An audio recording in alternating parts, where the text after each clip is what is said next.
The Enchanted Wood by Enid Blyton. Chapter 16. What happened in the Rocking Land? The Rocking Land was really most annoying. No sooner did the children stand very carefully and try to walk a few steps than the earth beneath them either fell away or tipped up or slanted sideways in a very alarming manner. Then down they all went, rolling over and over. The Saucepan Man made the most tremendous noise and almost cried when he saw how battered his saucepans and kettles were getting. "Moonface!" yelled Joe. "How can we get out of here? Don't you know?" "Oh, we could only get out by going down that ladder that leads to the faraway tree," shouted back Moonface, who was busy rolling down a little hill that had suddenly appeared. "Look for it all the time, or we'll never leave. As soon as the Rocking Land leaves the place where the faraway tree is, we've no way of escape." That gave the others a shock. The thought of living in a land of bumps and jolts was not at all pleasant. They all began to look about for the hole through which they'd come into the Rocking Land. Soon the earth began to do something very different. It heaved up and down very quickly, as if it were breathing very fast. When it heaved up, it threw the children and the others right up into the air, and when it breathed downwards, they rolled into holes and stayed there. Oh, it was all dreadfully uncomfortable. "I'm getting awfully bruised," shouted Beth. "For goodness sakes, let's find a place on this land where it's not quite so fidgety. I think we must be on the worst bit." As soon as the earth stopped heaving about, they all ran to where a wood grew. And there, just inside the wood, guess what they saw? They saw a shop. It was such a surprising thing to see in the Rocking Land that they all just stopped and stared. "What does it sell?" asked Joe. "Oh, you don't feel well?" said the Saucepan Man, quite deaf for a time. "I don't either. I feel as if I've been on a ship in a very, very rough sea." "I said, what does the shop sell?" said Joe. No, I don't hear a bell," said the Saucepan Man, looking around as if he expected to see an enormous bell somewhere. Oh, Joe gave up. He looked hard at the shop. It was just a wide stall with a tiny, tiny house behind it. No one seemed to be there, but smoke rose up from the chimney, so someone must live there, Joe thought. "Come on," he said to the others. "Take hold of each other's hands so that we keep together. We'll go and see this funny shop and see if we can get help." They walked up to it. The stall was piled high with cushions of all colours.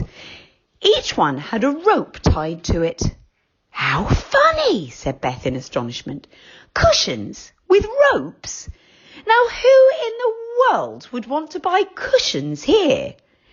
"Well, I would for one," said Moonface at once. "My goodness, if I had a fine fat cushion tied on the front of me and another tied on the back, I wouldn't mind being bumped around nearly so much." "Oh, of course. That's what the cushions and ropes are for," said Beth joyfully. "Oh, let's buy some. Then we shan't get bruised anymore." Just then, a sharp-nosed little woman with cushions tied all around her came out of the tiny house and looked at the children. She had a small cushion even tied to her head. Well, she did look funny. Franny giggled. She was a dreadful giggler. The woman looked cross and glared at Franny. "Do you want to buy my cushions?" she asked. "Oh, yes, please," said Moonface, and he reached into his pocket. "How much are they?" "Oh, well, they're 5 silver pieces of money each," said the woman, her little green eyes shining as she saw Moonface patting his pocket and feeling around and putting his hand into it for the money. Suddenly Moonface looked at her in dismay. "Well, hang on. That's much too high a price," he said. "I've only got 1 silver piece. Have you got any money, Saucepan Man?" "No, no, I don't sell honey," said the Saucepan Man. "Money, money, money," shouted Moonface, showing the saucepan his one silver piece. "Oh, money," he said. "Well, yes, hang on. Let me see." And he took out a round leather bag from one of his kettles. "Yes, I've plenty in here." But the round leather bag didn't have plenty of money in it. It was empty. The Saucepan Man stared in dismay. "Oh, no! All my money must have fallen out when I rolled about," he said. "There's nothing left." The children had no money at all, and the sharp-nosed little woman shook her head when Moonface begged her to lend them some cushions in return for his silver piece. "I don't lend anything," she said, and went back to her house, banging the door loudly. "Oh, it's too bad," said Moonface, taking hold of Joe's hand and walking off gloomily. "Mean old thing. Oh, look. Hang on. Look. There are some people. Look, they're all wearing cushions." Sure enough, they met plenty of odd-looking folk, well padded with cushions of all colours and sizes and shapes, walking carefully down the paths. One man wore a big quilt all around him, which Beth thought was a fine idea. "Well, the rocking land is quite peaceful for a change," she said to Franny. But she spoke too soon. For even as she said these words, the earth began to heave up, and first went one way and then another. Over went the children and everybody else, and rolled here and there and up and down as the land jumped up, first in one place and then in another. "Oh," groaned the children. "Oh, I wish I had a few cushions," cried Moonface, who'd rolled on his nose and bent it sideways. Well, everybody continued to roll, but nobody made as much noise as, you got it right, the Saucepan Man. Crash, clank, bang went the Saucepan Man, rolling on his kettles and pans very noisily. "Oh, look!" shrieked Beth suddenly into light and pointed backwards towards the little wood where the shop was. The earth there had risen steeply upwards. And guess what? All of the cushions were rolling downwards towards the children. "Grab them!" shouted Joe. So they all caught the cushions and began to tie them firmly all around them. Oh my goodness, it did make a difference when they rolled around. "It serves the old mean woman right," said Saucepan, as he tried his hardest to put cushions around himself and his saucepans also.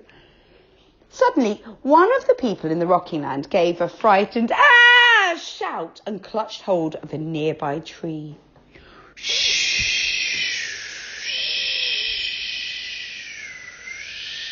A strange wind blew up and then began to make a low musical sound as it blew. "Now what's going on?" cried Moonface. "Get hold of a tree! Get hold of a tree! Grab a tree!" shouted the people all about. "When the wind makes that sound, it means the whole land is going to tip up sideways and try to roll everyone off. Your only hope is to catch hold of a tree." Sure enough, the land was tipping up.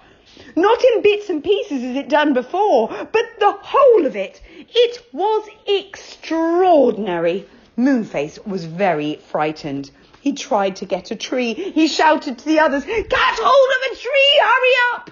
But not one of them could, for they had left the wood behind them, and they were now in a field, and slowly and surely the land tipped further sideways, and the children and Moonface and old Saucepan Man began to roll downhill on their cushions. They were not bruised, but they were very, very much frightened. Well, what would happen to them if they carried on rolling and rolled straight off the land? Down they went, down and down, nearer to the edge of the rocking land, and then, quite suddenly, Moonface disappeared. One moment he was there, and the next he was gone. Oh, it was most peculiar. But in half a minute, they heard his voice, lifted up in the greatest excitement. I say, everyone, I've fallen down the hole to the ladder which leads to the faraway tree quite by accident. I'll throw my cushions up through the hole so you know where it is. Roll to it if you can, but hurry. Then the children and the Saucepan Man saw 2 cushions appear, and they knew where the hole was. They did their best to roll to it, and one by one they got nearer and nearer. Beth rolled right down it, plop, and caught hold of the ladder as she fell. Joe rolled next, missed the ladder and landed with a bump on the top branch of the faraway tree. The Saucepan Man rolled to it next, but he got stuck in the hole, for now he was so fat with cushions as well as kettles and saucepans that he couldn't get through. Oh, quick, quick, quick, shouted Joe. Get in, Saucepan Man, get in. Poor Franny will roll right past the hole if you don't hurry up. The Saucepan Man saw Franny was rolling past. Poor Franny! Once she rolled past the hole, she couldn't possibly roll back again, for it would all be uphill. Quick as lightning, the Saucepan Man reached out his hand and caught hold of one of the ropes that tied Franny's cushions to her back. She stopped, with a jerk. One of the Saucepan Man's kettles gave way, and he fell through the hole to the ladder, making a tremendous noise. As he bashed down the ladder, Moonface caught him. And then the Saucepan Man gave a tug to Franny's rope, and she came down the hole too. Oh, phew! She landed softly on the top branch of the faraway tree, for she was still very well padded with her cushions. Oh, well, thank goodness you found the hole, Moonface, said everyone, looking very scared. Oh, what an adventure! And that is the end of chapter 16. So, what do you think? Would you like to go to the Rocking Land? Is it a place that you'd want to visit again? Do you think after all of these adventures and these visits to these lands that the children are ever going to want to go back up again? Do you think they'll ever find a land that they like? Would you go back up again? If you could pick any land, if any land could be at the top of the tree, what would you like to find up there? What would you like to do in the land above the faraway tree? Well, we'll find out what happens to the children if they make it back in time for their tea, and if they ever decide to go up into the land of the faraway tree again in the next chapter. Bye-bye.